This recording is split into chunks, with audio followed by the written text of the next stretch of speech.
Okay, let's imagine something. It's the year 2149, Hmm. and there's this technology and even a law that lets you literally go into your own mind, find all the memories you have of a specific person, and just, well, delete them. Gone. Poof. Every shared moment, every little thing. It's a really powerful, almost scary idea. It really is. Yeah. And that's exactly what our source material for this deep dive gets into. It's a world where memory itself is controllable. Right. These excerpts from the novel Forget Me Not, it paints a picture of, well, ultimate control. So let's dig in. The central concept they explore is something called neural pruning therapy.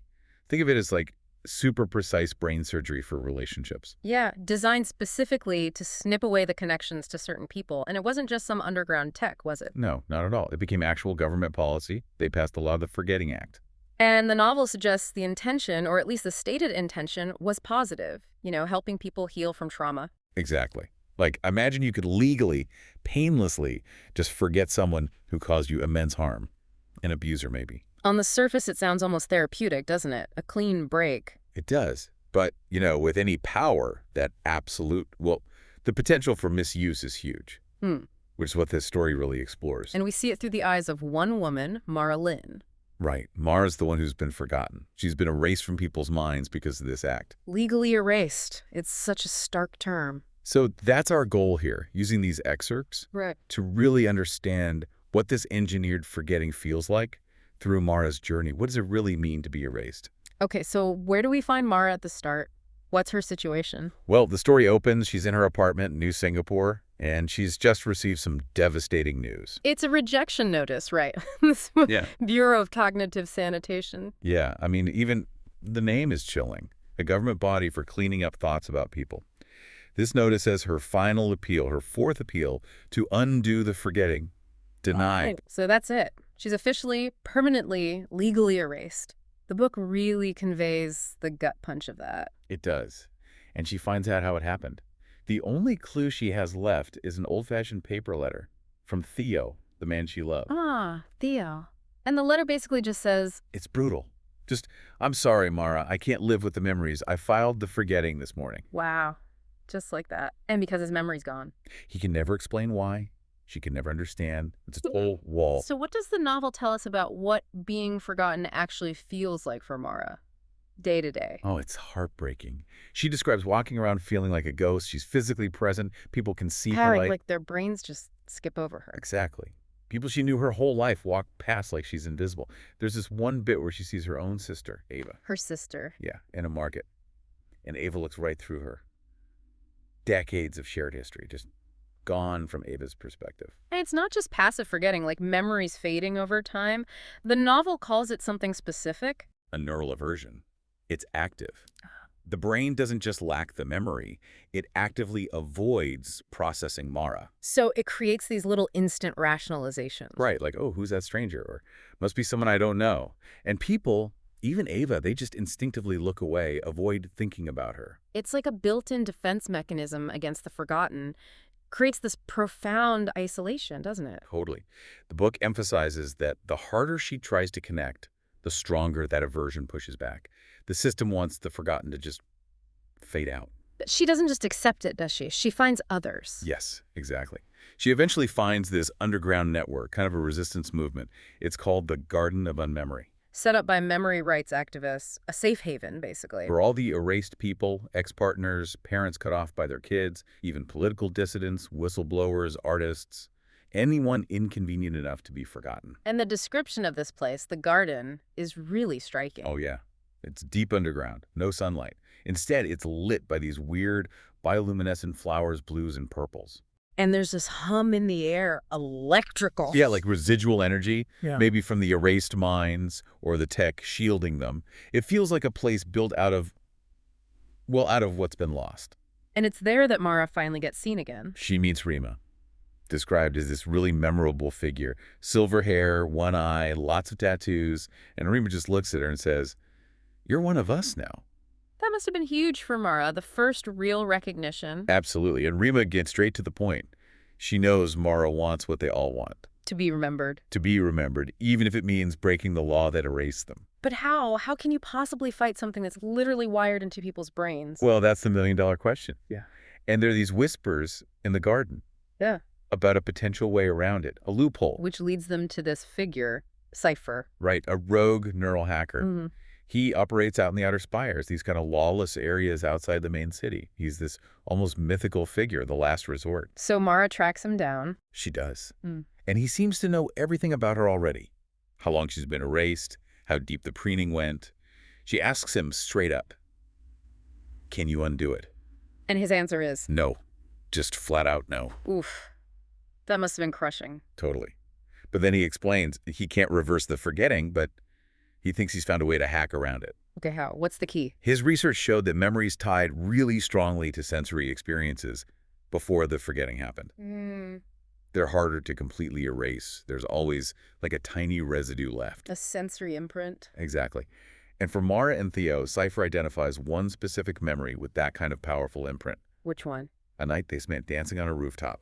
There was the smell of roasted chestnuts in the air and this very specific song playing a mix of violin and synth. That unique combination.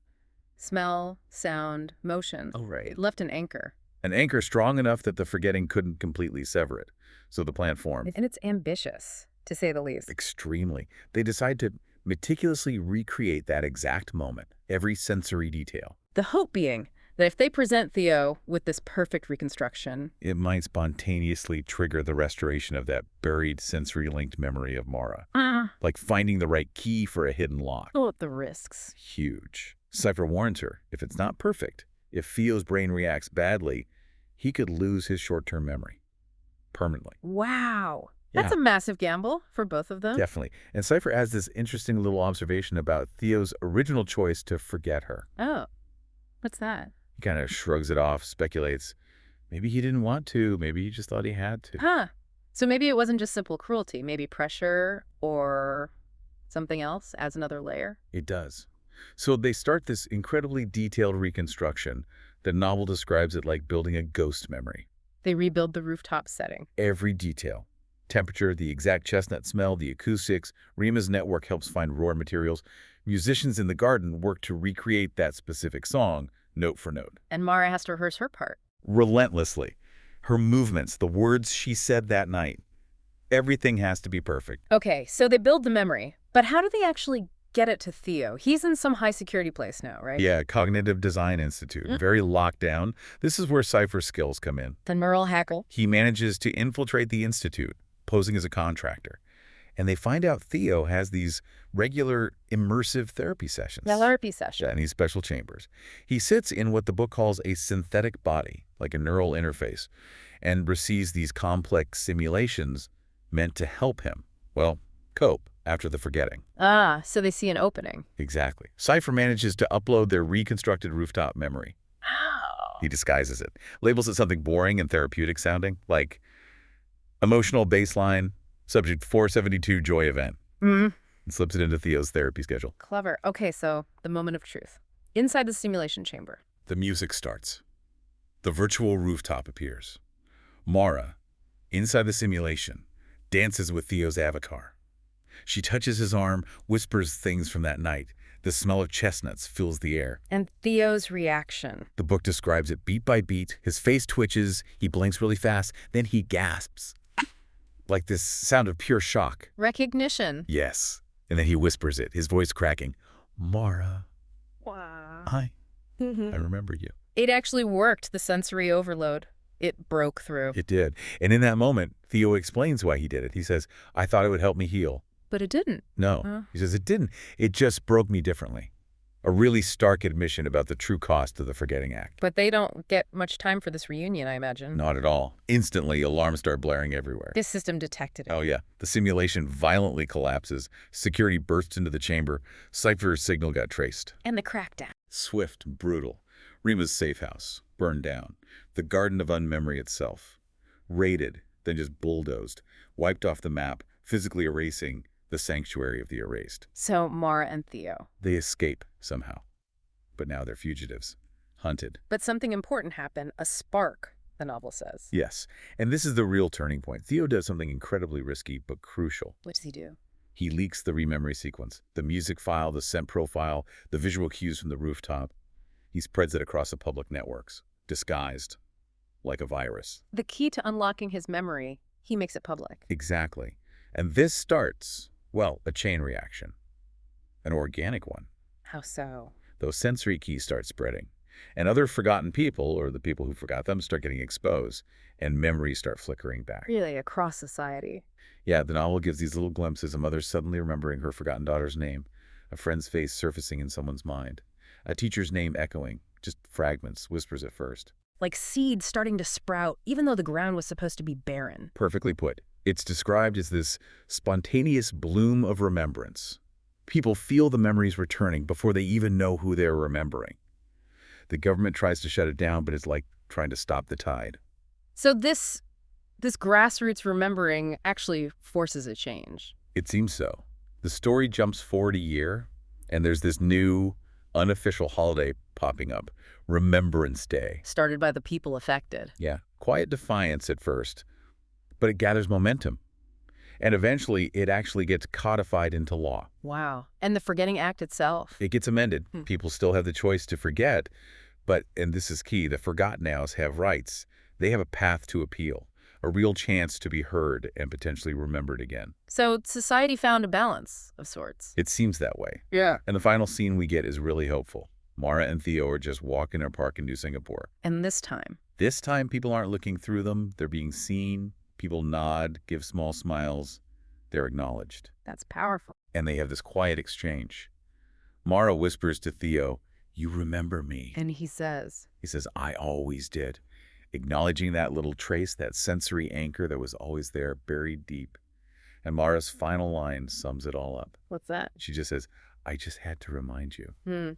So this journey through the novel really takes us from this extreme idea of engineered forgetting. Right, this obsession with control. To a society that's starting to grapple with the importance, the resilience of memory and just basic human connection. Yeah, it really hammers home those themes, doesn't it? The power of senses to hold memories. Definitely. And the massive unintended consequences when you try to control something as messy and fundamental as memory and relationships. And just that core human need. To be seen, to be remembered, not to be erased. It makes you think about our own time, doesn't it? This fictional future. What does it tell you, listening now, about how much we value our own memories, our connections? Yeah, it's a fascinating thought experiment. If you lived in that world where forgetting someone legally was easy, painless, what would you choose to erase? And maybe more importantly, what hidden traces, what sensory anchors might still remain no matter how hard you tried? What echoes would be left behind?